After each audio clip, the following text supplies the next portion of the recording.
Boa noite. Eu sou o Fantasmão e você acaba de entrar em território assombrado.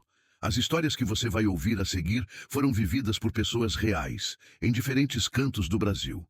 Se você aprecia esse tipo de conteúdo, curta esse vídeo, se inscreva no canal e ative o sininho. Agora, apague as luzes e prepare-se para mergulhar em pesadelos alheios.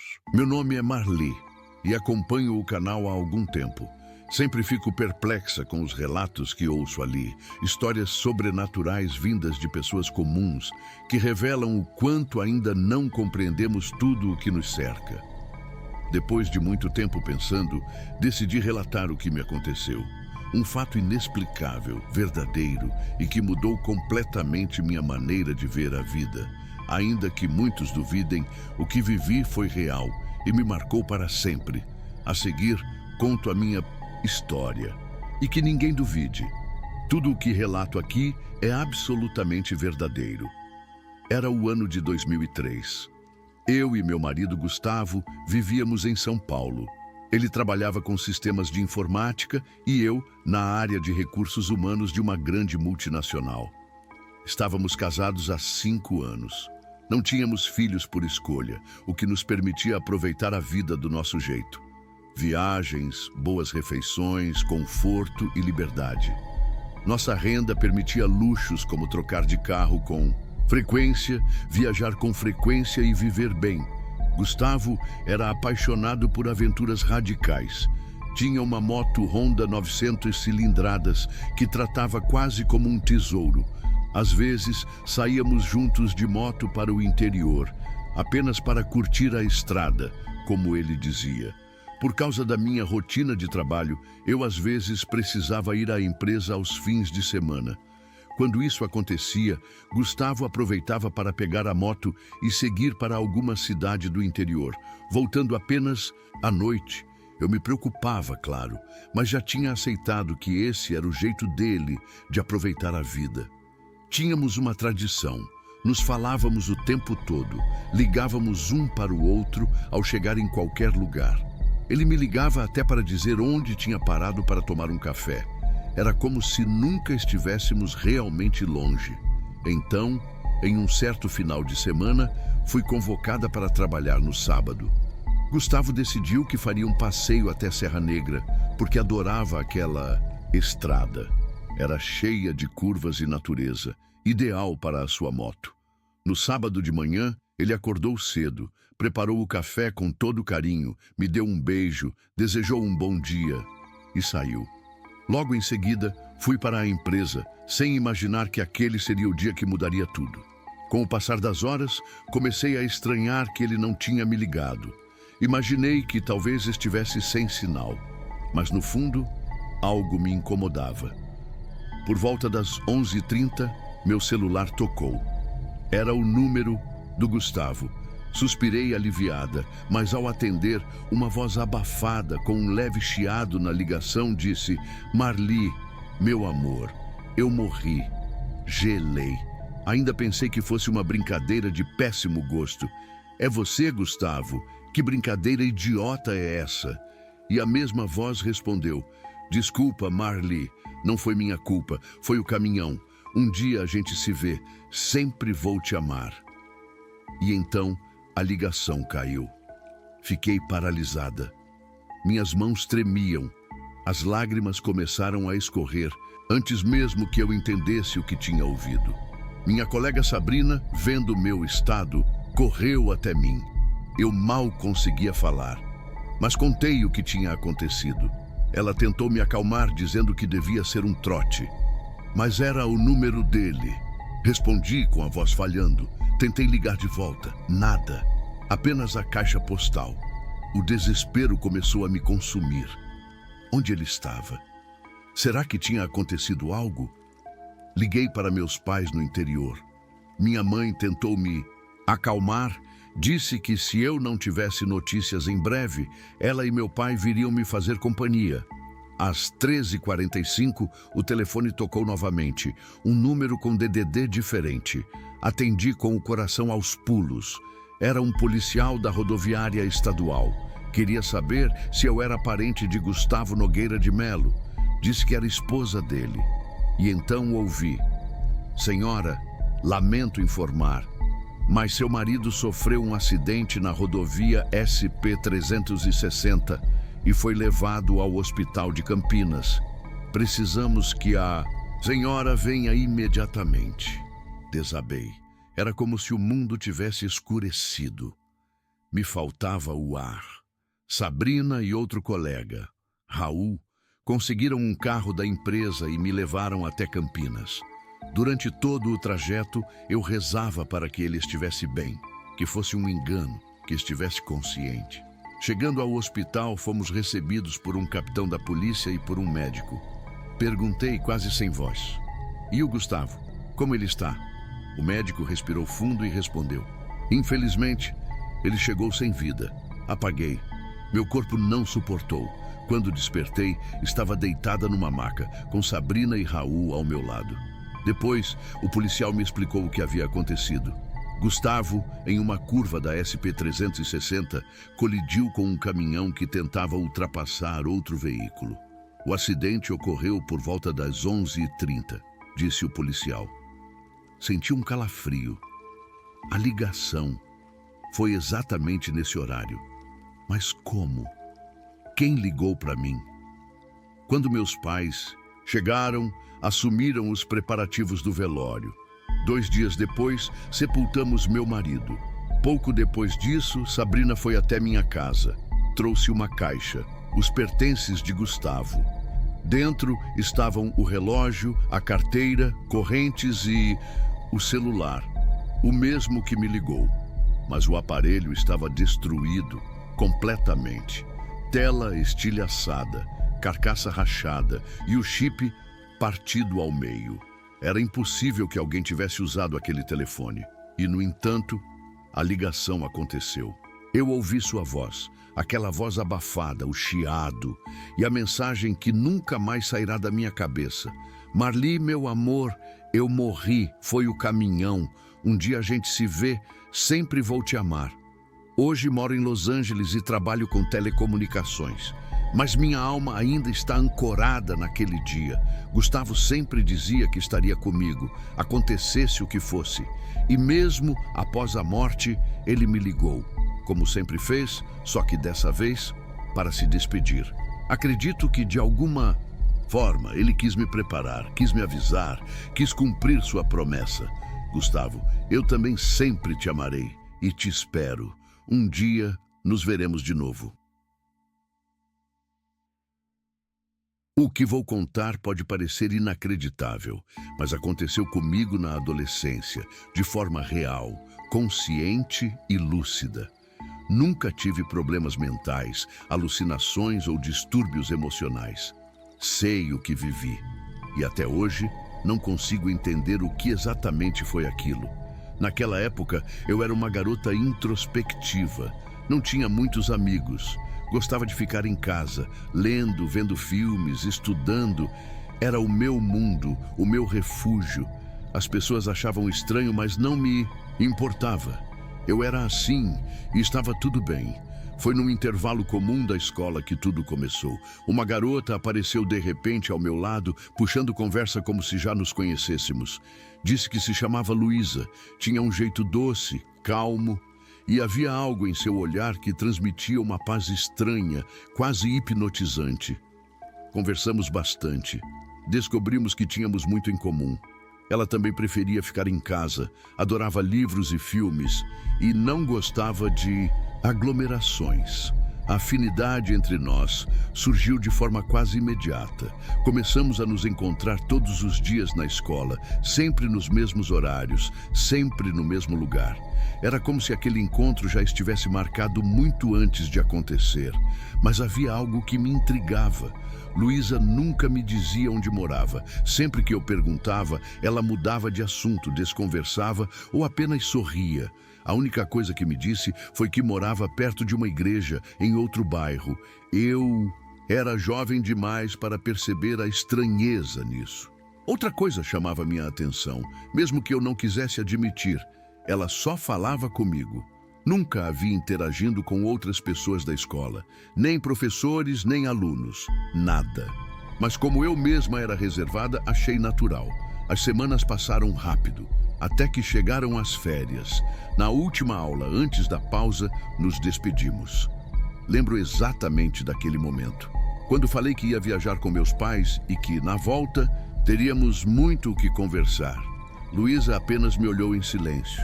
Seu olhar era um misto de tristeza e despedida. Um olhar que me marcou profundamente. Ela baixou a cabeça e foi embora, sem dizer uma palavra. Aquilo me perturbou. Fiquei com aquela cena presa na memória durante dias. Naquele tempo, as comunicações não eram fáceis. Sem celular, sem redes sociais, era normal perder o contato com os colegas nas férias. Então, mesmo com aquela sensação incômoda, segui minha rotina. Viajei com meus pais para o interior, para o sítio do meu avô. Era um lugar calmo, bonito. E ali os dias passaram com rapidez. Quando percebi, já estávamos de volta para casa e eu só pensava em reencontrar minha amiga. No primeiro dia de aula, procurei Luísa por toda parte. Não a encontrei na entrada, nem no pátio, nem na sala. Pensei que pudesse ter faltado, mas ela também não apareceu no segundo dia, nem no terceiro. A inquietação começou a crescer. Decidi perguntar por ela aos outros alunos. Vocês viram a Luísa?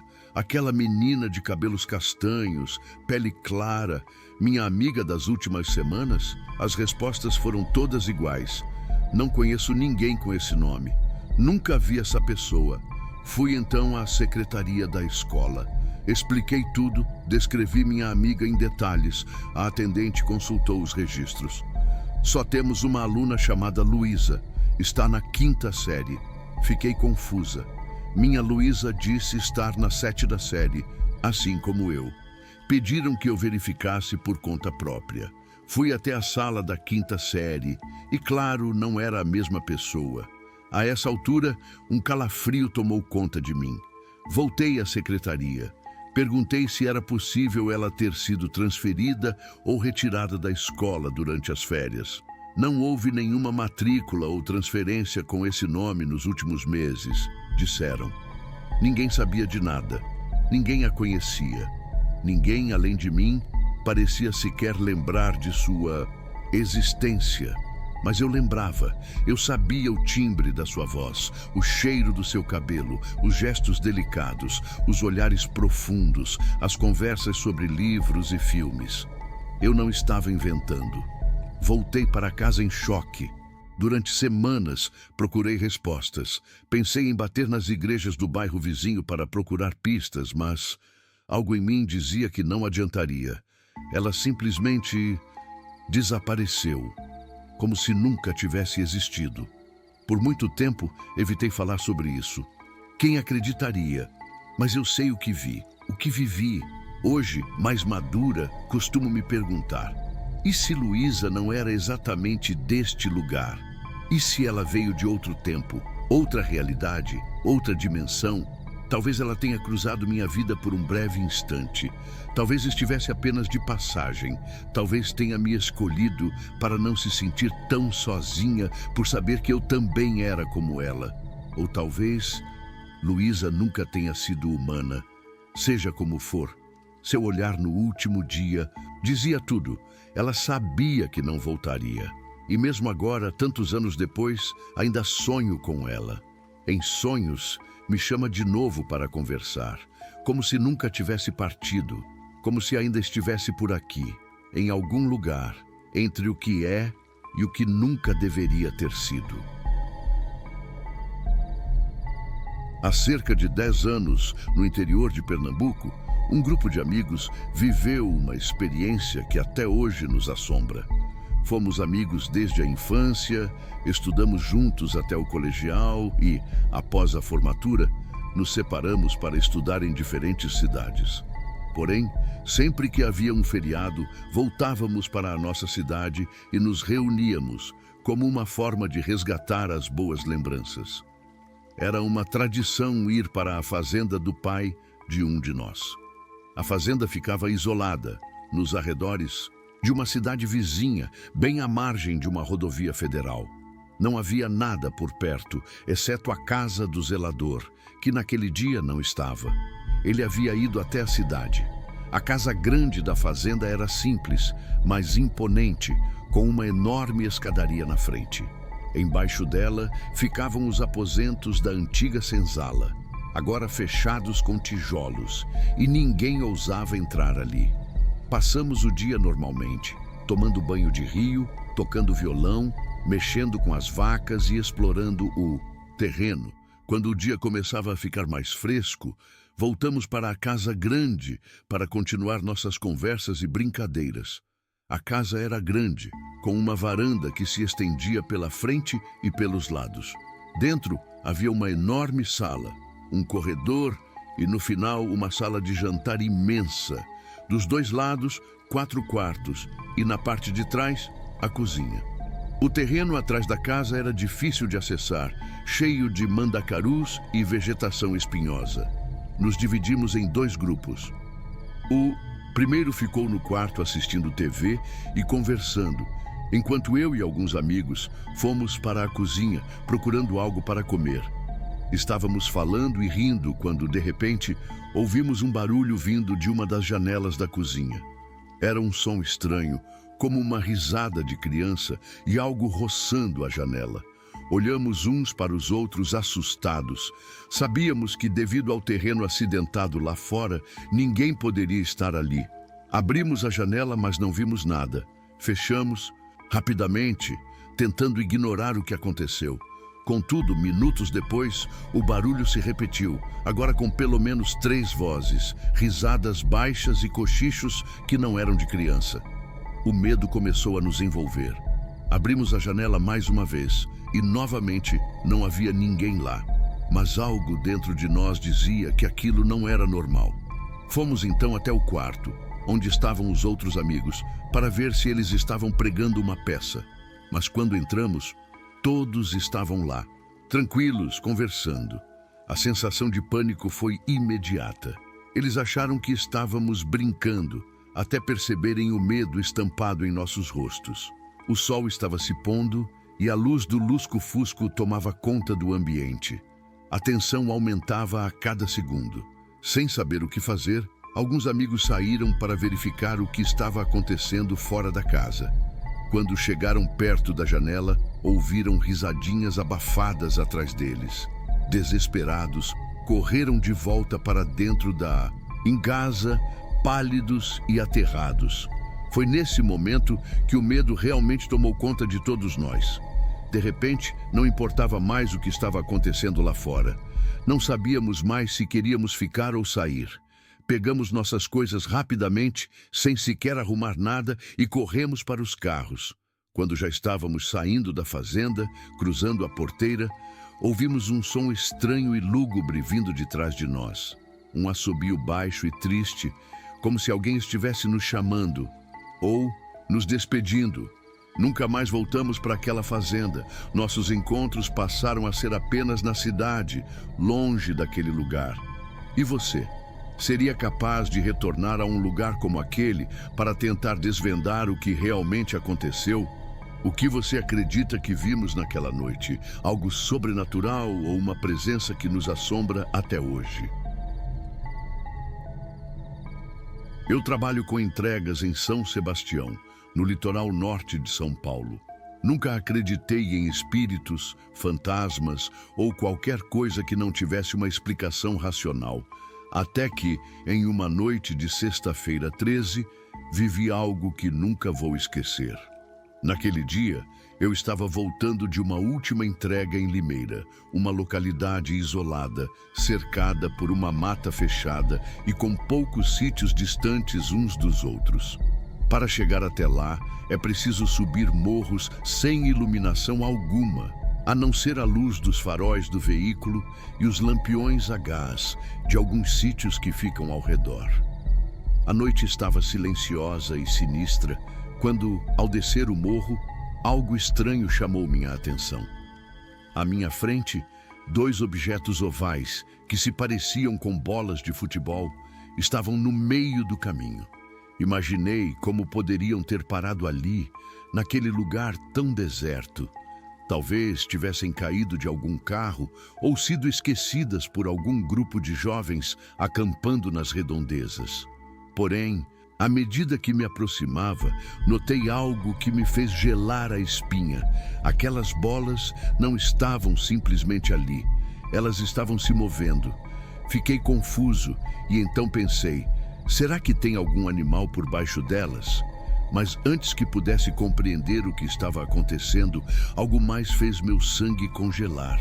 Ouvi risadas, risadas diabólicas, vindas de onde não havia ninguém, como se algo estivesse tentando brincar comigo, mas algo muito mais sinistro. Quando aquelas bolas finalmente se viraram para mim, vi o que elas realmente eram.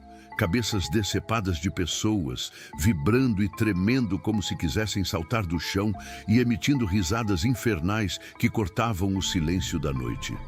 O terror tomou conta de mim de uma forma que nunca tinha experimentado antes.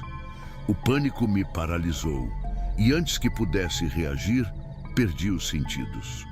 Acordei algum tempo depois, rodeado por um grupo de caçadores que estavam indo embora. Quando contei o que tinha acontecido, eles me disseram que poucos dias antes, um casal havia sido brutalmente assaltado e degolado ali, perto de onde eu estava.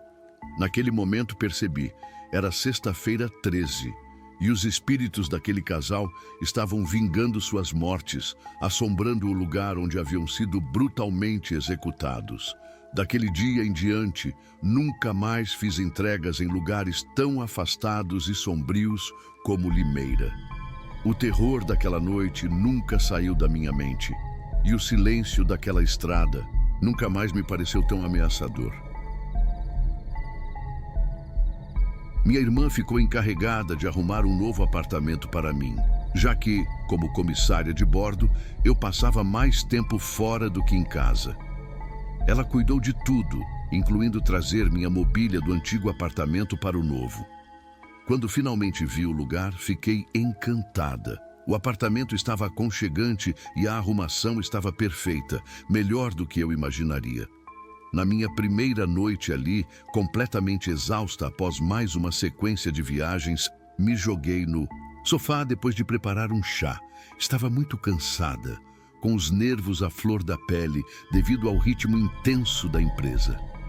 Fechei os olhos, tentando relaxar, mas foi quando ouvi um barulho vindo da cozinha. Um estrondo, como se todos os talheres tivessem caído ao chão. Corri até lá e, para minha surpresa, não havia nada fora do lugar, nenhuma colher caída, o que me deixou completamente perplexa. Tentando afastar a sensação estranha, fui para a cama. Já estava quase adormecendo, quando ouvi um som esquisito. Parecia borbulhas de água, como se alguém estivesse soprando ar embaixo d'água, criando bolhas. Na terceira vez que ouvi, me sentei na cama, tentando entender o que era aquilo, mas o som parou abruptamente. Acendi as luzes e fiquei observando, mas logo a exaustão tomou conta de mim e acabei adormecendo. 2 dias depois, embarquei em outra viagem. Não ouvi nada de estranho nesses dias, mas quando voltei, percebi algo perturbador. Minhas coisas estavam fora do lugar. A estatueta que eu havia comprado na Europa, que sempre estava voltada para a sala, agora estava virada para a parede. Minha bolsa que eu deixara no sofá apareceu no quarto. Meu relógio de estimação, que eu deixava na mesinha de cabeceira, foi encontrado em cima da máquina de lavar. A caneta que sempre estava na minha bolsa apareceu atrás do vaso sanitário. Meu estojo de maquiagem foi parar na cozinha, dentro do armário.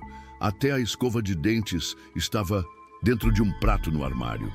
E o pior, o porta-retrato da sala, que estava na mesa, amanheceu estilhaçado, com o vidro espalhado pela sala inteira. Os eletrodomésticos começaram a dar defeito. Uma hora funcionavam, outra hora não. O conjunto de xícaras de porcelana chinesa que eu tinha estavam inteiras quando fui tomar banho, mas ao voltar estavam todas quebradas. Gavetas se abriam e fechavam sozinhas.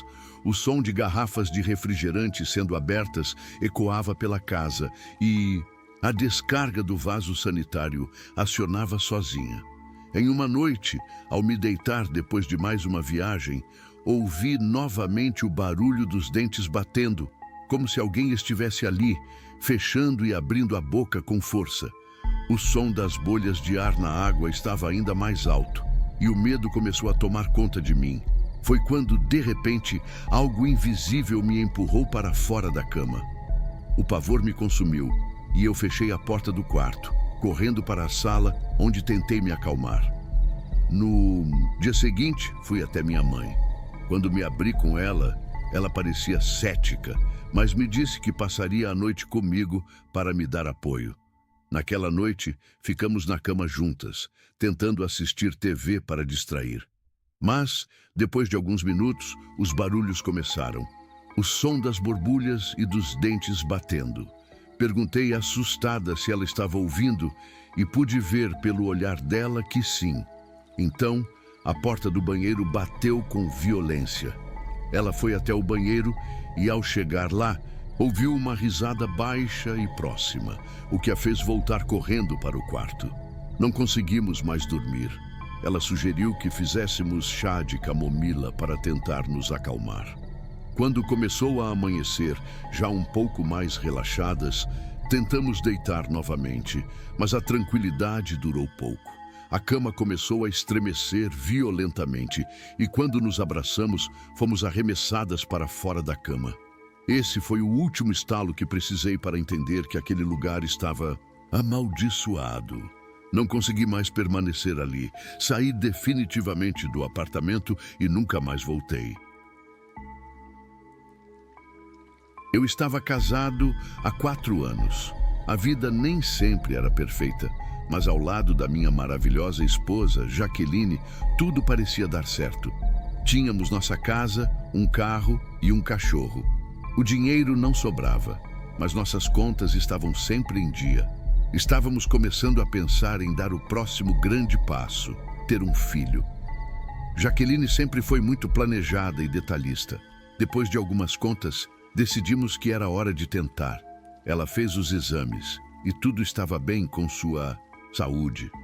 A gravidez foi confirmada e o começo foi tranquilo. A barriga foi crescendo e com ela, nossa felicidade. Mas logo surgiram complicações. Jaqueline começou a ter problemas com a pressão arterial e às vezes apresentava sangramentos. No final da gravidez, depois de um final de semana com dores no abdômen e alguns desmaios, ela entrou em trabalho de parto na segunda-feira à noite. Infelizmente, ela faleceu durante o parto, mas nossa filha, uma linda menininha, nasceu, sem problemas. Embora eu tivesse uma felicidade imensa por ser pai, uma dor profunda me consumiu. A perda de Jaqueline foi devastadora. Minha família e a dela tentaram me apoiar, mas o vazio que ela deixou era imenso. Me fechei para o mundo, dedicando todo o meu tempo à nossa filha. Ela era a razão pela qual eu ainda seguia em frente. O tempo passou e nossa filha Jaqueline, chamada assim em homenagem à mãe, cresceu saudável e forte. Mas algo estranho acontecia. Eu a via rindo sozinha e encarando a parede, e às vezes parecia brincar de pega-pega sozinha, correndo pela casa. Achei que era algo normal para uma criança e fiquei tranquilo. Mas à medida que ela crescia, ela começava a fazer perguntas difíceis. Quando interagia com outras crianças, percebia que elas tinham mães e ela não. Expliquei o melhor que pude porque ela não tinha mãe, e ela aceitou com o tempo. Quando Jaqueline tinha 6 anos, algo extraordinário aconteceu. Numa sexta-feira à noite, depois de um longo dia de trabalho, eu me sentei com ela para conversar como sempre fazia. Ela me contou sobre o dia na escola e o que fez durante a tarde. Depois de nos despedirmos e eu a coloquei para dormir, fui para a minha cama. Durante a noite, acordei sentindo alguém passando a mão nos meus cabelos. Pensei que fosse minha filha e, sem abrir os olhos, falei para ela voltar para a cama. O carinho parou, mas eu não ouvi os passos dela indo embora. Fui até o quarto dela, mas ela dormia profundamente. Voltei para a minha cama e tentei dormir novamente. Quando quase adormecia, senti um calor na mão, como se alguém a estivesse segurando. Olhei rapidamente, mas não havia ninguém. O calor desapareceu quando movi a mão. Achei que estava apenas cansado demais e tentando justificar as sensações. Fechei os olhos novamente, virei para o lado e adormeci. Na manhã seguinte, ao lavar o rosto, percebi que minha aliança não estava mais no meu dedo. Isso me parecia impossível, pois a aliança estava tão apertada que era quase impossível removê-la. Fiquei preocupado e comecei a revirar a cama. Quando minha filha entrou no quarto, perguntou o que eu estava procurando. Quando disse que procurava minha aliança, ela foi direto para o meu criado mudo e com um sorriso me mostrou. É esse, segurando minha aliança. O frio subiu pela minha espinha. Como ela havia ido parar ali? Notei que ela estava em frente. A foto de Jaqueline, minha esposa. Nesse momento, as peças se encaixaram. O carinho na noite anterior, o calor na minha mão. Era ela. Jaqueline estava me fazendo uma visita, mostrando-me que estava na hora de seguir em frente, de viver novamente. Eu guardei a aliança e decidi que estava na hora de encontrar uma mãe para minha querida filha. Pouco tempo depois, conheci a professora da escola de Jaqueline, que minha filha insistia para que eu conhecesse. Nós nos apaixonamos. Hoje, somos uma família feliz novamente e Jaqueline, minha filha, tem 12 anos. Ela e minha esposa realmente se amam, se tratam como mãe e filha. Eu não sou muito de acreditar em fantasmas, mas sei que minha falecida esposa teve tudo a ver com isso. Ela procurou e encontrou alguém que acreditava que poderia me amar e cuidar de nossa filha. E até hoje, acredito que foi ela quem fez minha filha insistir tanto para que eu conhecesse a professora. Isso que vou contar não aconteceu comigo, mas com meu pai. Ele sempre me contou essa história. Aconteceu quando ele tinha a minha idade. A mãe dele, minha avó, precisava fazer uma cirurgia no cérebro para remover um tumor. A operação foi um sucesso, mas infelizmente o diagnóstico era câncer. O médico que fez a cirurgia disse à nossa família que ela não teria muito tempo de vida, que não havia mais o que fazer e que ela teria cerca de 1 ano de vida, cerca de 1 mês. Depois, meu pai estava indo para a casa de um amigo quando algo muito estranho aconteceu. Ele estava andando pela rua quando notou um homem. O homem usava roupas marrons velhas, um pouco rasgadas, e apareceu de repente de uma casa à frente. Ele se aproximou de meu pai e disse: "Oi." Meu pai, sem entender, respondeu: "Oi." O homem, com um sorriso tranquilo, comentou: "Belo dia, não?" Meu pai respondeu: "É, parece ser o que parece." Então, o homem olhou nos olhos de meu pai. Eram olhos castanhos, calmos, mas de uma profundidade e serenidade que meu pai nunca havia experimentado. E foi então que o homem disse algo que parecia impossível. "Eu soube o que aconteceu com a sua mãe, filho, e realmente sinto muito. Mas você precisa entender, ainda não acabou. Você precisa manter a sua fé, entendeu?" Meu pai ficou perplexo. "Como você sabia disso?" Pensou, mas não disse nada. O homem estendeu a mão e meu pai, sem hesitar, segurou-a. E então ele continuou: "Ela vai ficar bem, Michel. Eu te dou a minha palavra." Eles se despediram e o homem seguiu seu caminho, virando a esquina até desaparecer da vista de meu pai. Meu pai nunca mais viu aquele homem, mas o mais impressionante aconteceu. Minha avó conseguiu viver mais 20 anos, e durante esses anos foi uma mulher feliz e cheia de vida. Até hoje, meu pai acredita que naquele dia ele falou com Deus em pessoa. Sempre que ele conta essa história, seus olhos se enchem de lágrimas.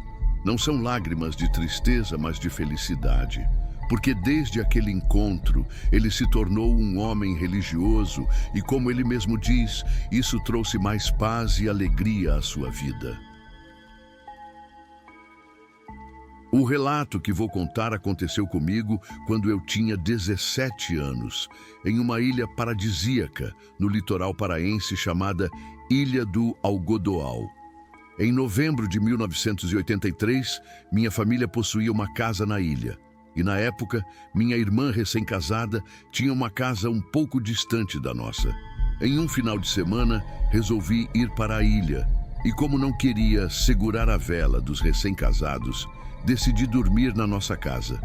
Naquela época, a ilha ainda não tinha energia elétrica. E apesar das insistências de minha irmã e de meu cunhado, resolvi ficar na casa, já que eu não estaria sozinho. Nosso caseiro, um pescador local muito corajoso, estava lá. Nossa casa ficava em uma rua que dava de frente para a praia, e o final da rua levava até o manguezal. Naquele dia, só os nativos estavam por ali, pois era época fora de férias. Saí para dar uma volta e retornei por volta das 22h30. Estava com o caseiro, pois o lugar, embora lindo de dia, se tornava muito diferente à noite. Até os moradores locais respeitavam as altas horas, devido às crenças e medos que rondavam a ilha. Cheguei em casa e resolvi dormir na sala. Fechei a porta e perguntei ao caseiro se ele ia pescar naquela noite. Ele me tranquilizou, dizendo que não demoraria, que só iria pegar as iscas para pescar pela manhã e ainda me convidou a ir com ele. Como estava muito cansado, recusei e fiquei em casa. Passados uns 10 minutos, após ele sair, escutei vários cachorros latindo furiosamente, como se estivessem acuando alguma coisa no lado do manguezal. O barulho estava se aproximando da minha casa. Foi então que ouvi a coisa mais horrível da minha vida. Gritos de uma mulher pedindo socorro, dizendo que estava morrendo e não aguentava mais. Não consegui ver o que era, mas os gritos estavam cada vez mais próximos e, de repente, parecia que aquilo havia parado bem em frente à minha casa. Os cachorros estavam desesperados, como se tentassem afastar aquilo, mas algo começava a bater neles, lutando contra eles ao mesmo tempo em que gritava por socorro. Quando tentei me levantar para fechar as janelas, não consegui. Meu corpo estava completamente paralisado, como se uma força invisível me prendesse à cama. Eu tentava gritar, mas a voz não saía, só conseguia mexer os olhos. A coisa parecia então ter entrado no quintal e começou a se arrastar, fazendo um barulho horrível, como ossos quebrando e sendo arrastados dentro de um saco. Meu pavor era tão grande que naquele momento eu pedi até para morrer, tamanha a sensação de terror. Rezei o Pai Nosso e a Ave Maria, mas não adiantou. Quando comecei a rezar o Creio em Deus Pai, aquela presença foi se afastando lentamente em direção à praia. Foi nesse momento que consegui me mexer e finalmente desabei em lágrimas de medo. Cerca de 30 minutos depois, o caseiro chegou. E ao contar a ele o que havia acontecido, ele não demonstrou medo, mas ficou preocupado. Na manhã seguinte, conversando com os moradores locais, descobri que outras pessoas já haviam passado pela mesma experiência. Fui informado de que, no lugar onde nossa casa estava construída, uma mulher havia morrido durante o parto. Amigos, não sei o que era aquilo, de onde veio ou para onde foi, mas posso garantir que não desejo nem ao meu pior inimigo os momentos de terror que passei naquela noite. Apesar de não ser a única coisa estranha que aconteceu comigo, essa foi, sem dúvida, a mais marcante. Desde sempre, eu vejo ou ouço coisas inexplicáveis, mas nunca passou de pequenas ocorrências. Até aquela noite. Eu estava deitada na minha cama já fazia algum tempo, mas ainda não havia adormecido completamente. Estava naquele estado de semiconsciência. Foi então que ouvi um barulho, algo estranho que me acordou. Parecia ser alguém respirando, e isso me assustou, pois eu estava sozinha no quarto. Acendi um abajur ao lado da cama, mas não havia ninguém lá, só eu.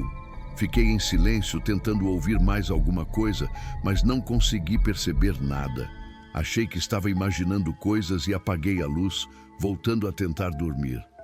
Pouco tempo depois, já quase no sono profundo, ouvi um barulho de algo caindo no chão.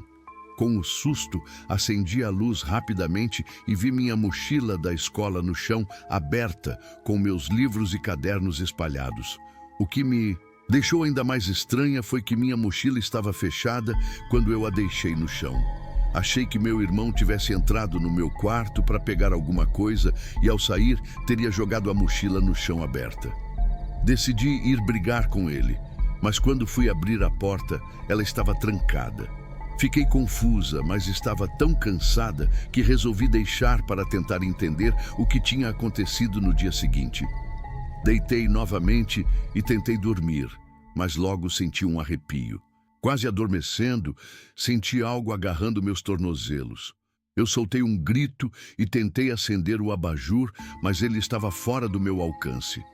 O que quer que estivesse me segurando me apertava forte, quase me machucando. Eu tentei dar um tapa onde eu acreditava que o agressor estivesse, mas não havia nada. Minha mão simplesmente passou pelo ar e atingiu a parede. O grito que soltei deve ter chamado a atenção da minha família, porque logo ouvi meu pai batendo na porta, perguntando o que estava acontecendo. Quando ele começou a bater, aquilo que me segurava me soltou e eu consegui finalmente acender a luz. Para o meu espanto e alívio, eu estava sozinha no quarto. Abrindo a porta, sem saber o que dizer para meu pai, falei que tinha tido um pesadelo e gritei, mas que já estava tudo bem. Ele entrou, olhou ao redor e me deu um beijo de boa noite antes de sair.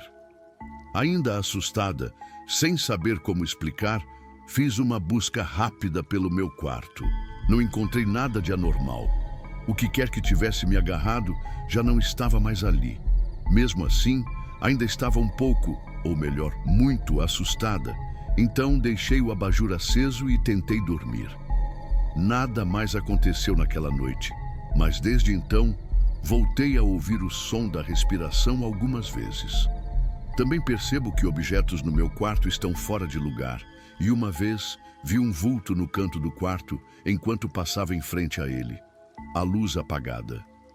Mas, por sorte, nada tão dramático aconteceu novamente, e eu realmente espero que nunca mais aconteça.